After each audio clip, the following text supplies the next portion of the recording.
Are you ready? Are you ready? Gather round, gather round, gather round, clowns. Michael Molthan, Into the Rock, coming to you live. That's right, live from Dallas, Texas, baby, from the DFW Coin and Jewelry Studio. Brought to you by Healing Springs Ranch. Healing Springs Ranch, the official residential treatment center of Into the Rock, where we talk about drug addiction. We talk about alcoholism. We talk about hurts, habits, and hang-ups. But most importantly on this show, we talk about solutions. We talk about a lot of stuff. And tonight, we're going to be talking about the dreaded relapse. Chronic relapsers. I'm a chronic relapser. It's interesting because before we get the show started, we want to get everyone to, so we're going to do this together, okay? I'm doing the opening just a little bit differently tonight. I'm waiting for everyone to get logged on, to get booted on. So we got to get on here. I want to see everybody on here, and we're going to get this shared out. We're going to share this onto your timeline so the ones that are still suffering can watch this and be a part of something special. So I'm going to do this right now. I'm sharing this out here. I'm sharing it to my personal timeline. And then I'm going to share it to my group, which is called Into the Rock Facebook Live. And I know y'all are members of a couple of groups, so those groups, okay? So you want to share those out to the groups and then start a watch party. Why not? Start a watch party. Start a watch party so everybody can watch it. So we want to get the, this is a numbers game. And let me tell you why it's a numbers game. Because this disease takes us out into the numbers. Now I'm going to get on this phone here and get it shared out because I want everybody to share this out. And when we share this out, we're sharing it out together. And then we're going to start the show together because I want everybody to get on here. My name is Michael Molthan. I'm your host tonight. And no, I did not relapse. Just because it says chronic relapser, why am I relapsing, doesn't mean that I relapse. My sobriety date is May 29th, 2017. I'm a grateful, recovering drug addict alcoholic, and by the grace of God, I have almost got, I got 2.75 years of sobriety. I'm a baby. I am a baby in this program, and I'm just learning stuff every day. So I want to make sure y'all share this. I want y'all in the comments right now to tell me where you're watching from. I need y'all to check in. Oh, there's my volume. So here we are. I see everybody on there. Okay, here we go. We're getting this thing going. What do y'all think about the studio? Got a big week coming up.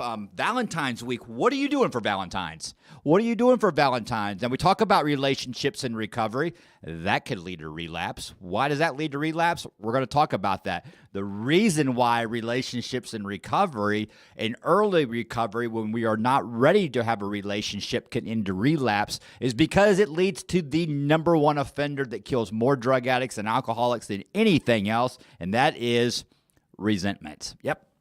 You heard it. You heard it right here on Into the Rock. Resentments. I see the great Higgy in there. Hello, Higgy 2.0. Speaking of Robin Higginbotham, he is the founder of the Survivor Series, Higgy 2.0, and No More Heroin.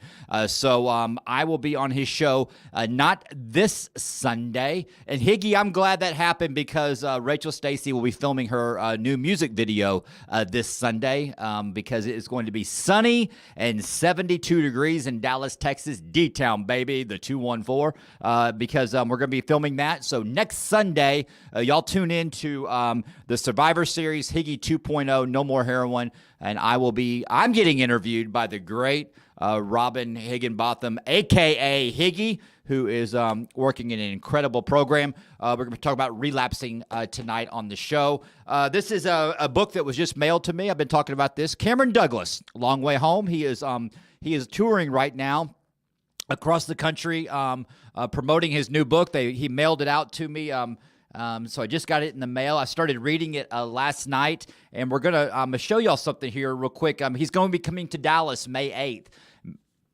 May 8th, Cameron Douglas will be coming to Dallas, Texas, for the Stars in Recovery luncheon.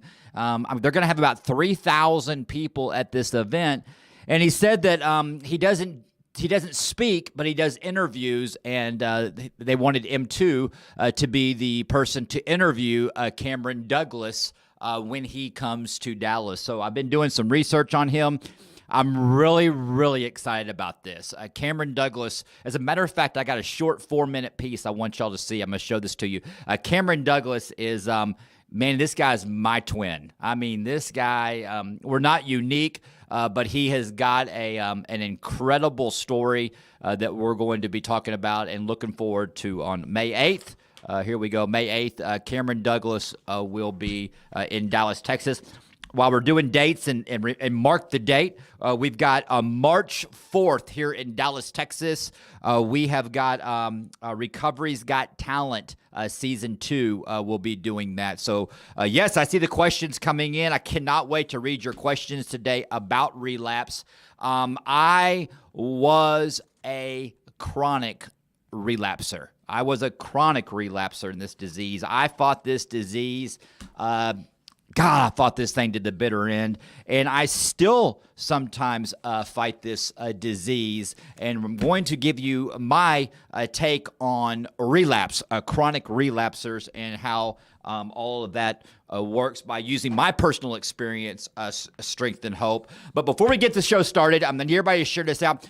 Check this out. I got this for you, a little 4-minute piece about Cameron Douglas, who is coming to Dallas, Texas on May 8th and will be interviewed by yours truly, M2 The Rock. Check this out. My name is Michael Molthan. We'll be right back to talk about chronic relapsing. Relapse. It's a part of recovery. It's a part of recovery. Is it acceptable? Is relapse acceptable? While you're watching this, I want you to put your questions in the comments. I'm going to address your questions about relapse, and I'm going to give you M2's take on chronic relapse. Why do we relapse?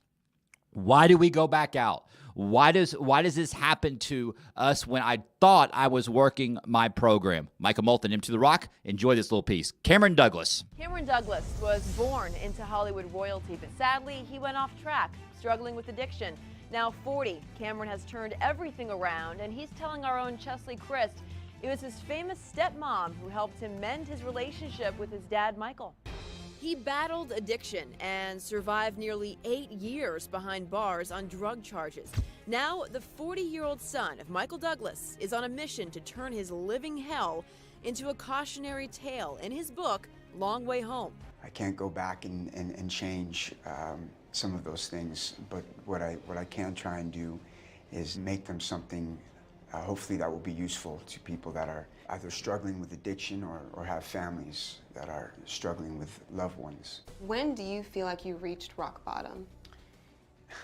I mean, there's so many times that, you know, I should have reached rock bottom. When I received my second sentence, I felt something inside of me sort of break. I sort of had two paths left open to me. One probably would have not allowed me to make it back, and the other gave me a purpose to start building a life for myself.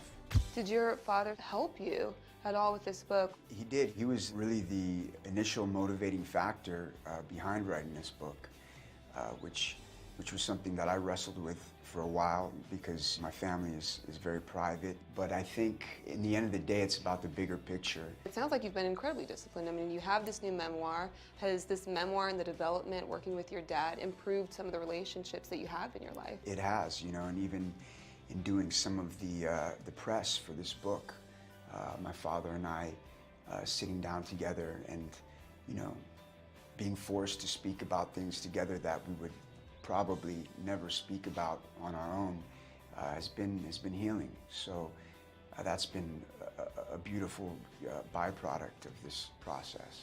What role has Catherine played in your recovery and your progress since you left prison? Catherine and I, we hit it off, you know, from the very beginning. Initially, after coming home from prison, after all those years, my father was understandably a little bit standoffish. And I feel like it was at her behest that he kind of opened back up to me a little bit. How was he being standoffish before? It was a short lifetime of, you know, the reckless behavior that landed me in prison. After so many years of that dynamic, it takes a little while to open yourself back up again. I mean, because he was pretty afraid for you. He'd seen, you know, the death of his half-brother Eric and was afraid that you would meet the same sort of demise. Is that right? Yeah. But this first-time father is on a different path. How is your daughter doing? She's a pleasure, but she's also seriously been a real teacher to me. How's that? I learn a lot about myself through her. She's teaching me a whole new kind of patience, which is just helpful in every facet of my life. In addition to your memoir, it sounds like you've also done some community service work and dedicated some of your time to helping in homeless shelters. How has that kind of work benefited you and helped you to affect greater change in the community? So my grandfather and his wife Anne have been very involved in the Los Angeles mission. That's located down in the middle of Skid Row in Los Angeles, and they do amazing work down there. So obviously they're getting a little bit older. They're 202 years old between them. So I'm just trying to, step in and be as helpful as possible and do what I can to, help them do the great work that they do down there. Thank you for watching. If you want more extra, hit the subscribe button and the bell so you'll never miss a video. Welcome back. Welcome back. My man, Cameron Douglas. So May 8th, mark your calendars. May 8th, Cameron Douglas, Long Way Home, will be in, to be accurate, he will be in Fort Worth, Texas at the Recoveries. Let's see here. The Recoveries, Stars in Recovery. Stars in Recovery Luncheon on May 8th, 2020 is the 32nd annual Jim Bradshaw Memorial Luncheon. I did it last year with Nick Sheff. Remember Nick Sheff? Nick Sheff was the gentleman who they did the movie Beautiful Boy, about Beautiful Boy, Nick Sheff. So that will be coming up in May 8th. February 20th, Marsha Williamson. Marsha Williamson, CEO of our local Dallas 24-hour club, is going to be coming on the show talking about the big pancake. Let's see what we got here. The pancake breakfast that we're having at the 24-hour club. So welcome to the show, everyone. I'm super excited about tonight's show. I appreciate your patience. I got sick last night. Really got sick. I was at our recovery, Healing Springs Ranch. That's where we're here at the DFW Coin and Jewelry Studio. I was at Healing Springs Ranch yesterday working and just started getting waves of nausea and just could not shake it. So I'm feeling good today. I'm back. I was at Healing Springs Ranch this morning and then going there tomorrow morning to do our group. And we have got the great Valentine's coming up this Friday. So what's everybody doing for Valentine's? All right, relapse. We talk a lot about relapse. We hear about relapse. And I really started thinking about this as I participated in my very first intensive family weekend. The client's family came out. I got to meet with them. I got to talk to them about the disease of alcoholism, the disease of drug addiction. I got to be the voice on my side of what where it comes from, and I got to explain to them, share with them my experience, strength, and hope, and provide hopefully some hope for them so they could better understand the struggling drug addict and alcoholic. And their main concern is when my loved one gets out of treatment are they going to relapse? I just don't want them to relapse. I want them to be happy, joyous, and free, and just have all this cleared out and going good and just living life on life's terms. Is he fixed? Is he fixed? There is no guarantee from the relapse. There is no guarantee from this. But let me share a story based on my experience. I will never forget when I very first started this journey. I started this journey in 1999. I knew at a very young age that my life was unmanageable because of drugs and alcohol. I knew I was different. Cameron Douglas talks about that. You hear a lot of people that are in recovery that when they started doing drugs and they started consuming alcohol, they felt like they just did not fit in until they took the drugs and alcohol and they became able to fit in to society. They felt like they blended in better. They could talk better. They could be bigger. They could run fast. All those things that we thought that drugs and alcohol would do. We did. And I'll never forget that when I went to my very first support group meeting, I went to a support group meeting and I sat down and I heard these men telling their stories about what alcohol had done to them. And I left the meeting and I said, man, that is not who I am. These guys were just really dealt a bad deck. And I remember, leaving there saying, I'm not homeless. I'm not unemployed. I'm not, I still have my wife. I still have my kids. I have my company. I own a company. I still have lots of money and I have all this stuff. And I didn't feel like I was one of these people. Okay. Well, right there, the disease is active and it's telling me that I don't have a disease. Remember, I say this a lot. This disease is cunning. It's baffling. It's powerful. This disease speaks to me in my own voice. This disease tells me I don't have a disease. And most importantly, this disease is very, very, very patient. Very patient, and it will wait until the right opportunity to knock me down to my knees. And I'll never forget when I had my very first overdose and I was admitted into basically a psych ward. And I went from the psych ward and I went to an inpatient treatment center out in California. And when I went to the inpatient treatment center in California, I was supposed to be there for 28 days, and I ended up staying there for 6 months. And I thought that this treatment center was going to fix me, and I started learning a lot of things. I started to learn about the disease. I really learned a lot about how the disease is, and I had a real good grasp on it, I thought, but I didn't work on me. And I talk a lot about on the show the 12 steps of recovery, okay, and how the 12 steps work, how they're working in my life. And there's a lot of different ways to get clean and sober, and there's a lot of different ways to do it, but this way is working for me. The 12 steps was a trick. It got me close to God. It got me to where I met God, met my higher power, who I call Jesus Christ today, and it's working for me. It works for me. So as I learned these 12 steps, I'll never forget that after all I kept relapsing. I kept going to these meetings. I kept trying to stay sober, and I could not stay sober. I would pull a 30 days together. I'd pull 40 days together, and I would end up going back out. And each relapse would get worse and worse and worse until I came back from this long-term treatment center in California. And I came back, and my number one goal was not to drink alcohol.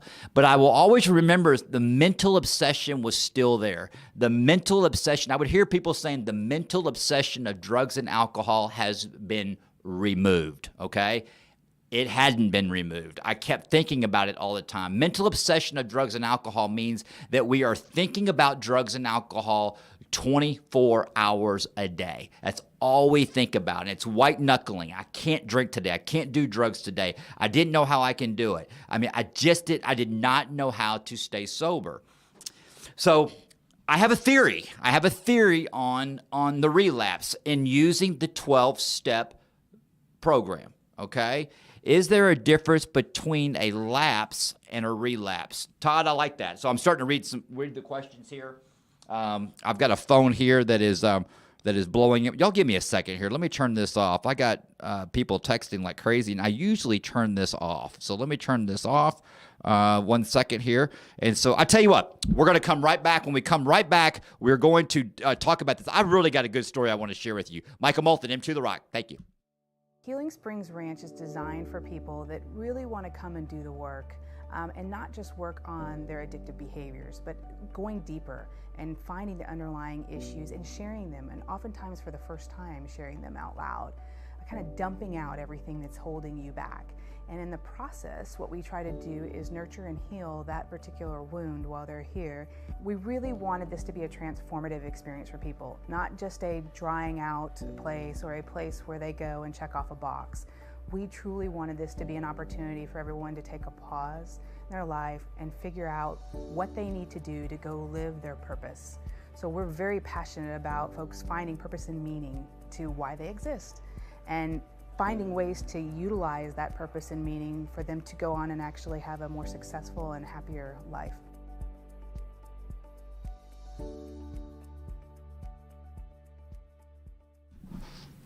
Welcome back. Michael Molthan, M to the Rock. Welcome to the show. We are talking about relapse, the chronic relapsing, and why do I relapse? I'm truly convinced that when we go into a 12-step recovery program and that we go to these support group meetings, my personal story is simply this. This is my personal story of why I continue to relapse. We go and we want to get sober, and we truly want to get sober. And we go when we do the first step, and we admit that we're powerless over alcohol and drugs, that our life has become completely unmanageable, right? But my past is that I did half of step one. I admitted that I was powerless. I admitted that my life was unmanageable because of drugs and alcohol. I did admit that, but I did not understand what powerless meant, okay? But I was going to these support group meetings, and I was able to pull some days clean and sober, okay? And what I was doing there was as I was getting half honest. And that's why these support group meetings are so powerful, and they mean so much to go to these meetings, because what happens is we start getting connected, okay? And so when I go to these meetings and I start getting connected to these people, and I start sharing my experience, strength, and hope, and I start listening to other people share their experience, strength, and hope, guess what happens? I start connecting to people. I start really understanding what these people are talking about, and I get this magical feeling of hope. Okay? And there's this phenomenon that is out there that you'll see a person that they go into recovery and they hit what's called the very first stage of recovery is called the detox phase.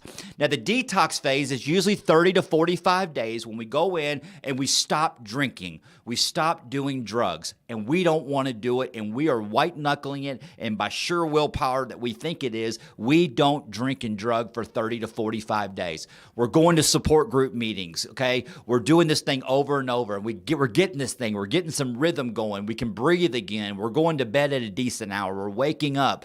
The chaos is kind of slowing down. We're going to these support group meetings, and then we hit this other phase, the next phase of recovery, which is called the pink cloud phase. Okay, now the pink cloud phase is where we feel great. So if you can relate to me, in early recovery, we're going to meetings. We're usually on about day 55, day 56, where people are clapping for us. We're sharing in support group meetings. We're sharing how we feel. We're getting connected. We're working with people around us. Not working with people around us, but we're connected with people around us. They say in support group meetings, it's suggested that you go to meetings and you work these 12 steps and you get a mentor. Some groups call it a sponsor. Some groups call it an accountability partner. But you get a mentor to help you, guide you through these steps. Now, you're in the pink cloud phase. Now, the pink cloud phase looks like this. You feel great. You want to open up treatment centers. You want to open up more support groups. You just feel outstanding. And what's happening is that the brain is actually rebuilding dopamine. And the brain builds so much dopamine that the dopamine actually gets built higher than what our normal dopamine level is. Now, this is what I was taught. I'm not a doctor, okay? But the dopamine level is so high, and so we feel great. It's that rush, okay? This usually happens around step 2. So step 2, we're going to meetings. The dopamine level is very high. We have the pink cloud, and we are wired almost to a state of mania. And I remember going that, man, I love recovery. This is what recovery is all about. What was I missing? This is awesome, okay? I'm buying tons of books. I'm getting every support book. I'm getting everything. I'm not reading, but I'm going to meetings. And guess what? Like, it's 10 o'clock in the morning, and I'm like going, in 2 hours, I'm going to my noon meeting. I can't wait to get there. And this is all great, but this is the pink cloud phase. Then what happens is the brain starts correcting, and the dopamine levels come back down to normal. And that is when we hit what's called the wall phase. The wall phase. What is the wall phase? The wall phase is when the brain corrects, and that's the lull in recovery that if you can relate, I can relate to it, and that's when we hit this phase of this. Is this what recovery is all about? I can't get out of bed. It can be camouflaged as depression, okay? And what happens is a lot of people will start when they hit the wall phase, they start disconnecting. And when we disconnect in the wall phase, the first thing that I would start doing is I would stop going to meetings. I would stop going to support group meetings. And when I stopped going to support group meetings, I became disconnected. When people in the program would call me and check on me, I would not call them back, all right? Now, keep in mind, I am a long-term drug addict and alcoholic, all right? And I haven't even done step 1 and 2. I think I have, but what I've done is I've pulled about 63, 64 days of sobriety together, all right? And then I start disconnecting from the meetings because I'm still holding on to this false sense of hope, right? As life starts happening and I get into fear and I get into resentments, I have no tools. They say we're defenseless against the first drink. I'm defenseless against the very first feeling of fear and resentments. Now remember, I haven't addressed any of this stuff. I don't know why I drink. I don't know why I drink. On day 64, if someone would have said, Michael, why do you drink and why do you do drugs? The honest answer is, I don't know. I don't know. All I'm trying to do right now is detox because these steps are in order for a reason. Does this make sense to y'all? So this is a very common deal. They call it the step 1, 2, and 12. So many people do this. They'll go steps 1 and 2, and they don't work the rest of the steps, but they have this euphoria, this pink cloud, and they want to go help everybody. They want to go help everybody. Let me tell you something. Before I worked all the steps, I had nothing to offer to anybody. Nothing. If someone came to me and they said, listen, I have a resentment, I have fear, how can I help them when I haven't done it myself? So the key to it is as soon as we can get to step 3, as fast as possible, that's when we make a decision to turn our will and life over to the care of God as we understand Him, right? So as soon as we can get there, then we make that step, then we go into our 4th step and we do an inventory. We do an inventory and I get to figure out why I do the things that I do. Now, everybody that I have personally seen in my personal recovery, this is my story, that has relapsed, here's the common denominator. Number 1, they were not attending support group meetings. That's number 1, okay? And number 2, they were not working a 12-step program. Number 2. And number 3, they did not have an accountability partner or a mentor or a sponsor. Every single one of those 3 things right there, 100% of the people that relapse, that is the formula that they were not doing. That was me. Every time that I relapsed, I stopped doing that. The famous thing that Judge Jennifer Bennett told me on my very last arrest, when I went in front of her handcuffed, she says, Michael, the reason why you are back here in front of me today is because you stopped attending support group meetings. And she was right. The dreaded relapse, it's a result. It is a result. So when I start relapsing, let's talk about recognizing the relapse. Let's talk about how we recognize the relapse behaviors, okay? So what I have learned based on my experience that when I get into fear, if I don't do anything with that feeling, like we talked about on the show, what does it turn into? That's right, I heard you, resentment, okay? It turns into a resentment. When I'm in resentments, when I have a resentment, if I don't do anything with that feeling of resentment, what does it turn into? That's right, I heard you. It turns into anger, okay? Now, if I don't have any tools on how to deal with all this stuff, in order to make these feelings go away, I'm not going to drink, right? But what I'm going to start doing is I'm going to start reaching for visible things to fix my invisible problems. Has anyone ever told you, they say, hey, Michael, I see it coming. I see your pattern. Your patterns are so predictable. I can see it coming. I see the behaviors coming. What does it look like? Let me tell you. relapse behaviors. That's the great thing about the 12-step program of recovery, is that I get to figure out what my relapse behaviors are. They're called character defects, okay? They're called in our inventory. What do I do to try to change the way I feel? But I'm not going to drink. I'm not going to drugs. So it can be like we can start overspending, over shopping, overeating, over sex, pornography, gambling, cussing, smoking. All of these things that I start reaching out to try to change the way I feel, guess what I'm doing?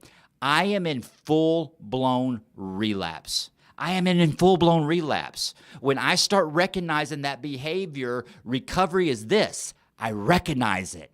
That's what recovery is all about, and that's what the steps are so great for, because then we go into step 2, step 10. Step 10 is we continue to take personal inventory, and when we were wrong, we promptly admit it. Every single night, we are challenged. It is suggested that we do what's called a 10th step. You take a personal inventory throughout your day.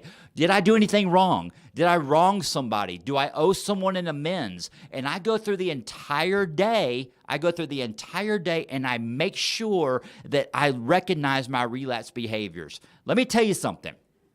This guy right here, when my eyes are open, I'm in full-blown relapse. I have relapse behaviors throughout the entire day, but some days are better than others, okay? And when I am spiritually connected, the relapse behaviors dissipate. But when I am spiritually disconnected, I start reaching out for things to change the way I feel. Are y'all ready? Energy drinks. If I'm drinking energy drinks, I'm in relapse.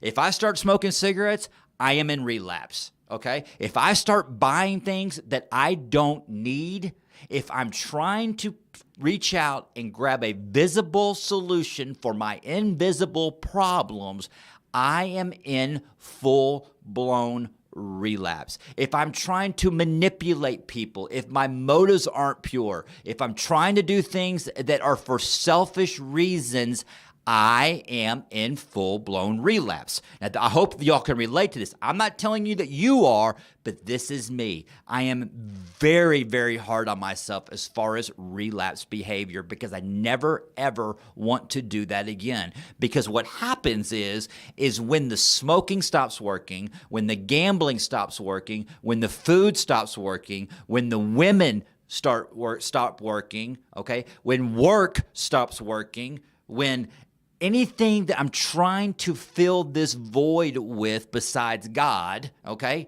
And I can fill that void with people in recovery because God will speak through them to help me. When I start doing that, guess what I end up doing? I end up going back to my DOC, and my drug of choice was drugs and alcohol. And we end up using drugs and alcohol, and we do not know how it happened. That's the chronic relapser, when we don't know how it happened. That's why it is so imperative that I highly suggest that we work all of these 12 steps, okay? Step 1, we get honest. We're getting honest with another, number 1, ourself, and number 2, with another human being that's in recovery. This has nothing to do with God yet, okay? Hear me out. Step 1 is that we are getting honest, okay? My life is unmanageable because of drugs and alcohol. I am powerless over it. You heard Cameron Douglas in it. The common denominator with people that suffer with drugs and alcohol addiction, which I am grateful for today, I don't look at it as a stigma, because guess what? We have solutions. I would hate to be at home miserable because of pornography. I'd hate to be at home miserable of shopping and not understanding that it's an addiction and I don't have a solution to it, okay? But today we have solutions to our problems, because you know what? Drugs and alcohol aren't my problem. Drugs and alcohol are not my problem. My problem is that I don't know how to process fear. That's my problem. But today I do. Today I have solutions. I have tools on how to process fear. Do you know how I process fear? I talk about it. I talk about it with another alcoholic. I talk about it in a group of alcoholics. I talk about it with people who can relate to me. And then I realize that the fear is just a lie. It's a story. It doesn't exist. And when I do it that way, you know what the opposite of fear is? Faith. You know what faith is? Faith is action. Faith is actions, not words. Okay? So step one, that's what we do, is that we get honest. I'm powerless over this stuff, okay? I'm also powerless over anger. I'm powerless over resentment. I'm powerless over food. I'm powerless over people. Boy, am I powerless over people. That people aren't doing it right, okay? I'm powerless over them. Then step two is I came to believe there's a power greater than myself to restore me to sanity, okay? What is that? Community, fellowship, relationships, the group, okay? My support group, your Sunday school class, your church group, okay? A healthy group of men who are like-minded, that are solution-based, not problem-based, okay? I went to the bar, I drank with a bunch of men because they co-signed and endorsed my resentments. That's what they did. They co-signed and they endorsed my resentments, and the next day they weren't there. That was the disease of alcohol. Today it's flipped. It's flipped 180 degrees, and now I surround myself with men that are in the program, that are in solution and faith-based. That's what works for me. Step three, now we have made a decision to turn our will and life over to the care of God, all right? It's faith, okay? Now we're giving our life to God. A God as we understand him. I'm not talking about a God, a church God. I'm not talking about that. You get to create a God that you understand. What if you have religion trauma, okay? Guess what? I got religion trauma too. When it comes to religion, I'm an atheist. Don't believe in it. But when it comes to spirituality and the Word of God, I'm all in. 110%. I'm all in. I am not faithful 24/7, but you know what? I know when I'm not faithful. And that's the beautiful thing about doing step three correctly. When I'm not faithful, the pain is so bad. And when I'm not faithful, the pain is so bad. And I don't even think about drugs and alcohol because I did step three. I know God's going to handle it. I have to surrender, and I got to give it to him and do it his way. This could go in 30 seconds. I could carry this out for 3 or 4 days. And it's not pretty when I don't surrender and I hold on to it. Now, step four, why do we relapse? Why do I continue to relapse? Let me tell you something. Once you've done step three correctly, this is a God that loves you. This is a God full of grace. It's a God that's a merciful God. And this God is going to take you to step four, and you should be excited to go to step four. When we are excited to go to step four, is we are doing a personal inventory on my immoral behavior. And guess what? God takes my immoral behavior, turns it into a story, and I get to go out and tell the whole world about my fourth step, not in detail, but I get to find out why I did what I did, and I get to go tell the whole world and show the world that he alone is God, right? As I'm doing my fourth step, my faith is increased. I start going, this is not that big a deal, and I do an inventory, and I start, for the first time, I can answer people why I drank and did drugs. Why did I drink and do drugs? Let me tell you why I drink and did drugs. When I got the feeling of fear, I didn't do anything with it. When I got the feeling of fear, I would hold on to it and bury it, and then it would turn into a resentment. When I got resentful, I would hold on to it and bury it. Guess what? I would hold on to that resentment, and then it would turn into anger.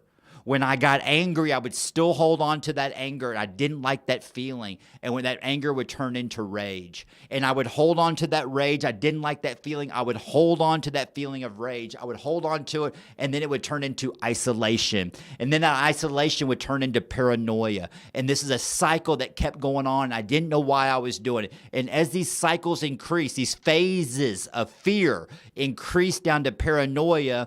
Once I got to paranoia, I was disconnected from recovery. I was disconnected from God, and I went back to my God of my understanding, and it was drugs and alcohol, and once again, I relapsed. That's my roadmap. That is my roadmap to spiritual sickness. Spiritual sickness. So, what is the solution? What's the solution for fear? Right now, everyone in the comments do #talk. I want to see every one of y'all that are watching this show right now, #talk. T-A-L-K. #talk. That is the solution for fear. We talk about it. When I am fear, I talk about it. I recognize that I'm in the future alone. I'm out in my head, out in the future alone. It doesn't exist. It's a lie. It's not happening, because the safest place in the world is right here, right now, because that's where God's at. So I do step 4.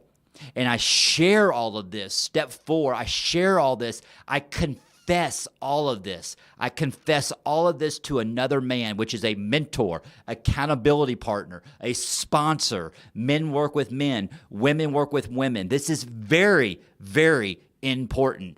Men work with men, women work with women, because in early recovery, relationships will destroy a person in early recovery. And the reason why is because I have nothing to offer another woman in early recovery. I have nothing to offer another woman because, number one, I'm on step 4. I just established a relationship with God. I just established a relationship with something I did not believe and trust in my entire life. I have nothing to offer another woman.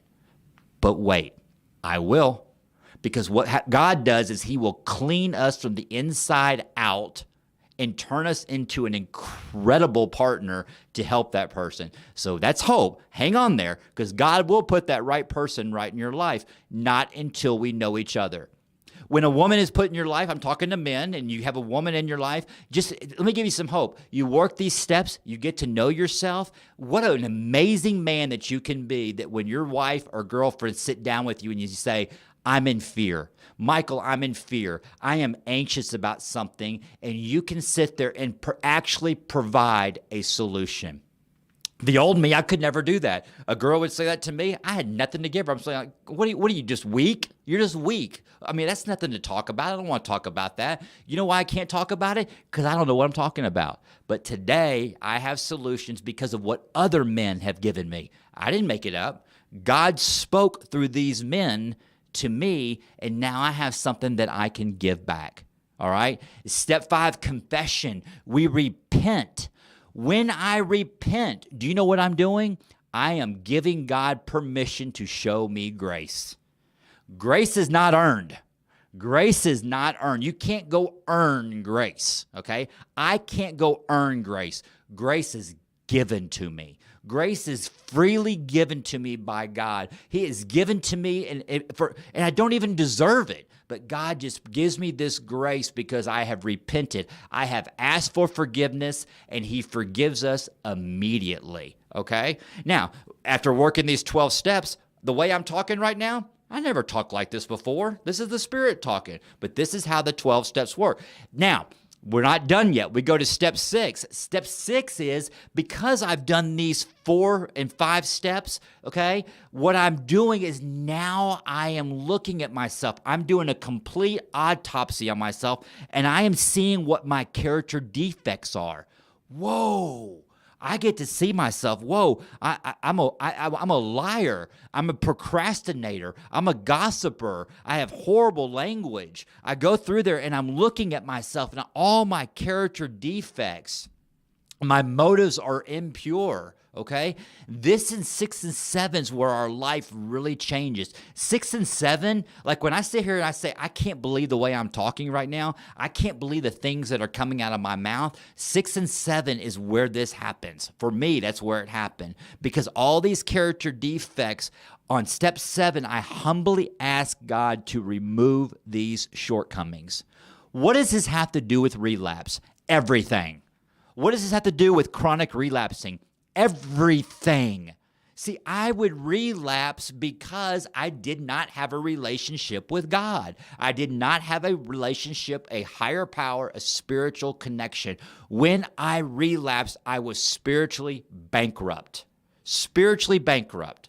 But when I get 6 and 7 and I humbly ask God to remove these character defects, He takes them away.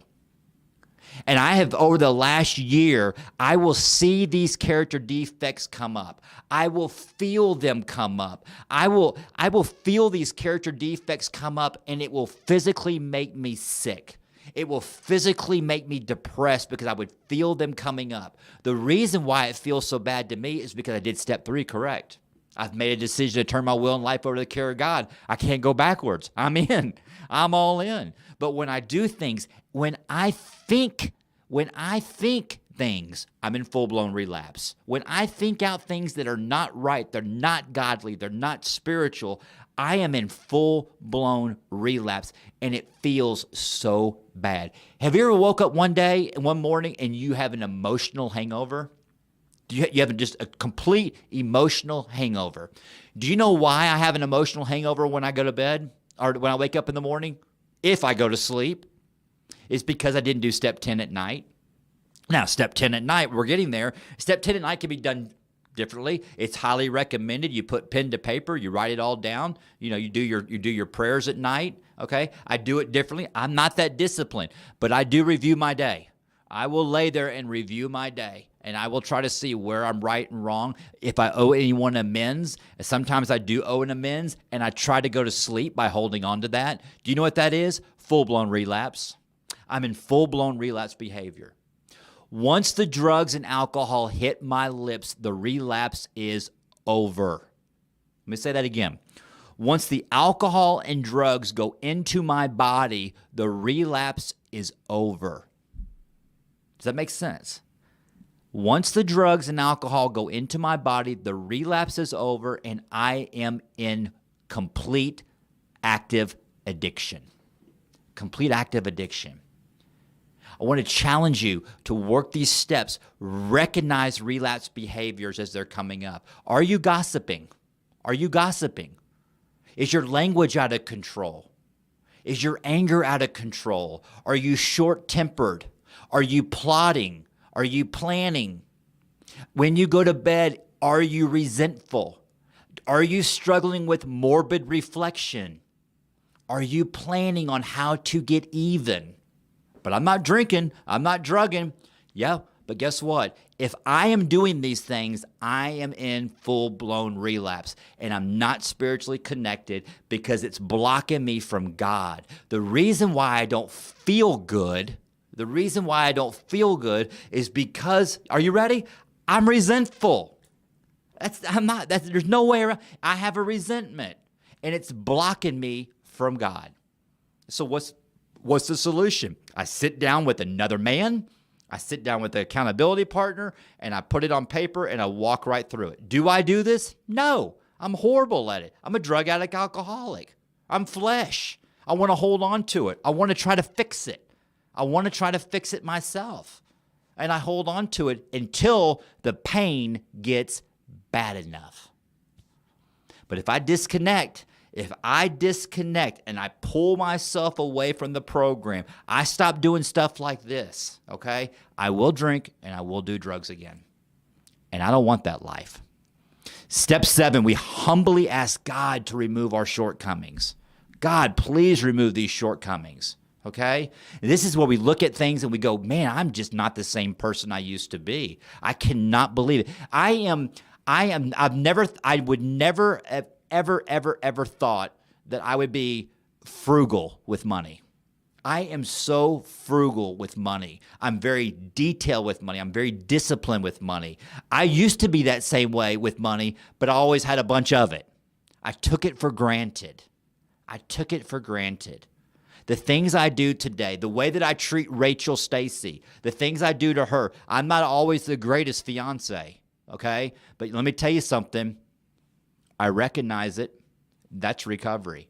I recognize that when I'm not doing things right and I'm not serving her, I'm not treating her, I'm not loving her like God loved the church, when I'm not doing that, I recognize it.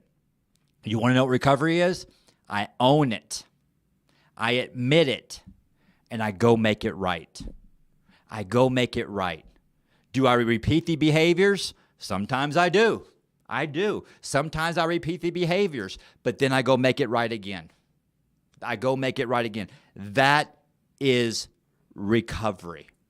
is recognizing our character defects, recognizing our relapse behaviors, and squashing it and making it right immediately. Because when we don't do it, when I don't do it, guess what happens?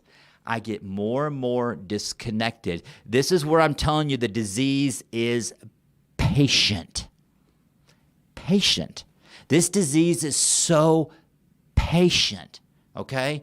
Now, if you've been following me for a long time, the more recovery I get, the more spiritual I become. I don't call it a disease anymore. I call it Satan. I call it the dark side. I call it Satan. Satan is plotting. He's scheming. He knows my buttons. He knows what buttons to push, and he does that. And guess what? This is my program, and guess what my God does? He allows it to happen.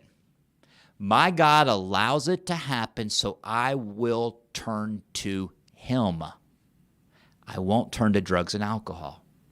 He allows it to happen so I will turn to him so God can speak to me, which are thoughts that come out as words, so he can show the world that he alone is God.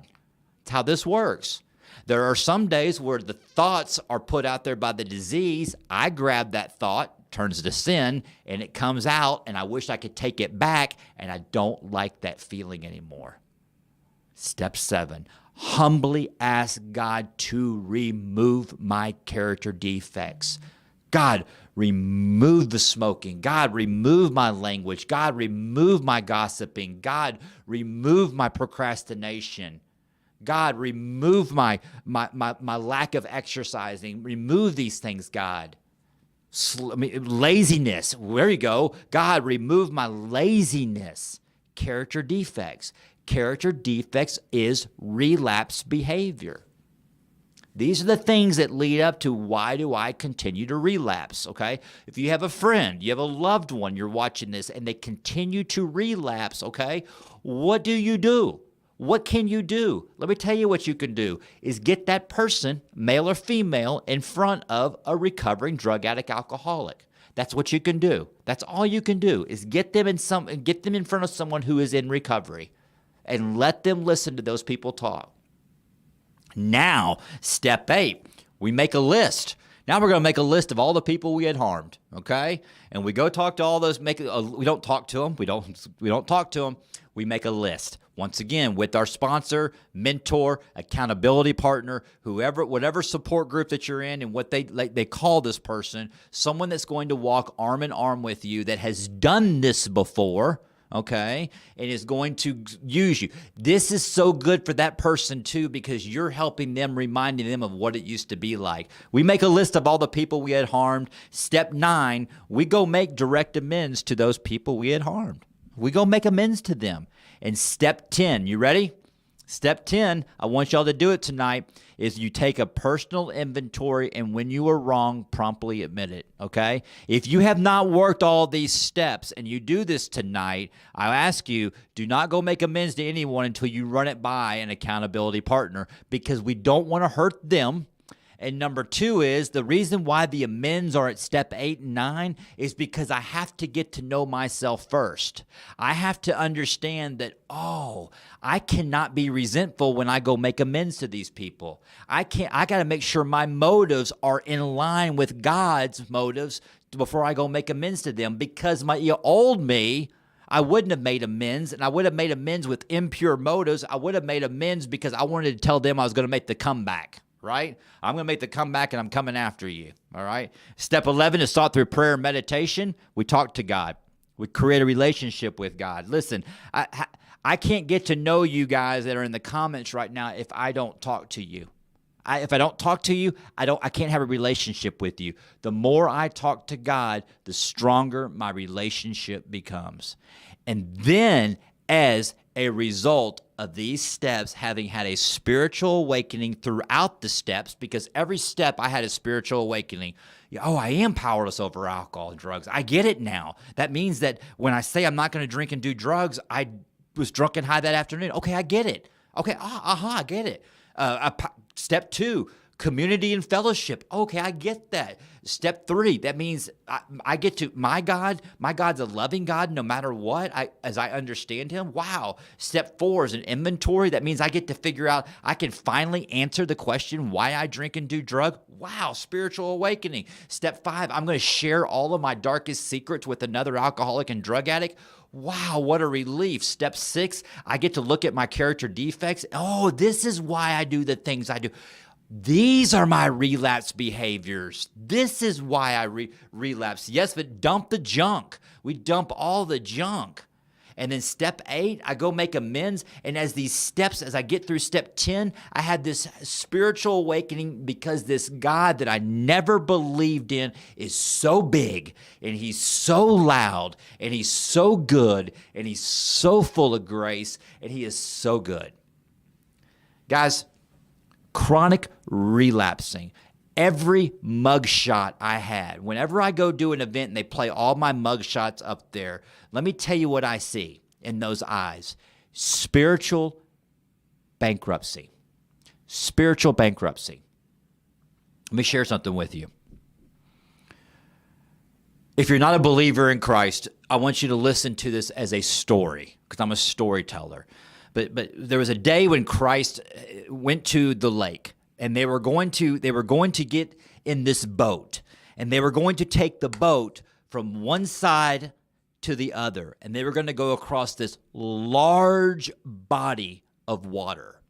Now Christ says, "Get in the boat, we're going to the other side." And they got in the boat immediately because they had faith in Christ, they trusted Christ, they knew they've seen the miracles that he was doing. Man, they were right. Dude, we're Gucci. We're in here with Jesus, and they are in the boat. But let me tell you something. When that boat took off, it went through some of the roughest sailing. It almost capsized. There was water everywhere. And guess what Jesus did? Jesus was asleep in the boat on a pillow. That means he meant to go to sleep. If you get a pillow and you roll that pillow up and you put your head down on it and you go to sleep, that means you meant to go to sleep. That's where his faith was. And they were so confused on why he could sleep through this because his faith in his Father was so huge. Okay? My point of this story is that Christ says that once we make a decision to turn our will and life over to the care of God, okay? He says he's going to get you to the other side. But it's not going to be smooth sailing. And the reason why it's not smooth sailing is because of these detours that are put in our life. Instead of turning to drugs and alcohol, we turn to him. We turn to him and we trust him, because when we do that and he takes us through the storm, he takes us through the waves, and we take that risk and get out of the boat and walk on water, all right? That's my do-over. When I go to heaven, I want to see that, okay? But when we get out of that, we take that risk and we do that, guess what happens? Our faith increases. And then guess what happens? When we get to the other side of the lake and we get out of the boat, the people who are standing there on the land awaiting us, boy, have we got a story for them. We get to tell them how we got across the water without drinking and drugging. Michael Molthan, M to the Rock. I got 3 words, and I got 8 letters for you guys, and that means in one word. It's got one word, and that means I love you. We'll be back tomorrow night. I hope that helped you. Chronic relapsing. Chronic relapsing. What is the solution? Go to support group meetings. Get you a Sunday school group. Get you a men's group. Get you a women's group. Surround yourself with a group of people that are in the solution. Surround yourself with a group of people that are studying the Word of God. Surround yourself with a faith-based. Surround yourself with solution people. Men work with men. Women work with women. Learn to trust God. Clean house. Clean all the junk. Dump the junk, it was said in the comments. Dump the junk, okay? And once all that's over with and you get to the other side of the lake and you get out of that boat, go tell everybody how you did it. Michael Molthan, y'all have a good night. I love you. All right, our next guest, has inspired me and has inspired others all across the country. Michael Molthan, Into the Rock, that is his radio show, and I'm so blessed to have him on the show with us right now. How you doing? Brian, so good to see you. What a great setup. You like this? This is really good. It's amazing what happens when we just surrender and just let it go, right? Let it go. He's got an amazing story. I know we due to shortness on time, and we can't get into all of it, but you are helping others around the country recover from various addictions. That's correct. So we have a show called Into the Rock, which is in Dallas, Texas. It's aired on social media around the world, and it was a pure accident, and it started with you. And everybody needs to know that when I was released from prison, miraculously, on a paperwork error, which I call God, I traveled over 300 miles. You walked? Walked back to Dallas, Texas to go see my judge, and she set me free and said, go pay it forward. Went to my dad's house to check on him, and you were calling around going, where's this Michael Molthan gone, this luxury home builder? Let's be on your show at the time, you know, talking about business. And I came on a cell phone that I borrowed, and I told you my entire story of what happened to me of being arrested 27 times as a result of drug addiction and alcoholism.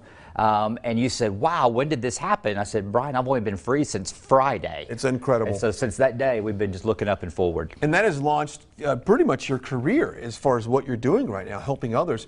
This time of year, many people might be dealing with the stress of fitting in at holiday parties and having a cocktail, or maybe dealing with anxiety and having prescription drugs. What is your best advice to them right now to try to step away from all of that? Well, if you're in recovery for alcoholism and drug addiction like me, early recovery is very tough. And 100% of us, the reason why we drank and did drugs was because of unresolved fear and resentments. And on top of that resentment list is usually family. So now we're being put back into the family environment. We feel uncomfortable. We think that they're talking about us. We feel like the elephant man. And the disease of shame comes into our life.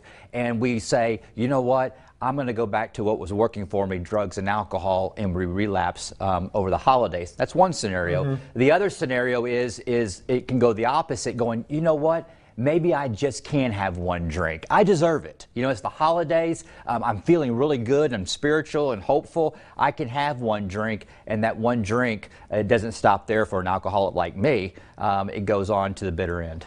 Let's talk about spirituality and your relationship with God. You're openly confessed that is the probably only way to truly step away from an addiction. I can't relate to any other program. I don't knock any other program, but my recovery is a spiritual recovery. I'm truly convinced that I had the spiritual stronghold of addiction. Now today I have the spiritual stronghold of recovery. What does that look like? It's one alcoholic working with another. It's one drug addict working with another. Men work with men, women work with women, and that way we can relate and we feel safe. So when I'm working with another alcoholic and I'm connecting with that man and he starts nodding his head up and down, that's something spiritual. That's something a lot bigger happening than me. Absolutely. If you're watching this right now and you want to get a hold of Michael, he's got a hugely successful radio platform video. How does someone do that? Because I've seen you personally help thousands of people. m2therock.com. That's m2therock.com. Just go there and you can get in contact with me through all of social media platforms. We got the great Smoots who represent us in our PR, and they handle all of that. And remember that was Steve-O on the show, by the way. Yes, we've had Steve-O on the show. He was a great guest, and I met my future wife on the show. My future wife came on the show, so Rachel Stacy. Well, I'm so glad you're here. And I'm so glad that what you're doing, you're truly doing God's work and you're helping people. And you can see the response that he gets on Facebook for all of this. Once again, go to Into the Rock on Facebook, Instagram as well. Absolutely. All social media platforms, all podcasts, download it. And thanks to you, Brian, for just reaching out to me and helping me. Look what God's done. Absolutely. Stick around. We'll come right back.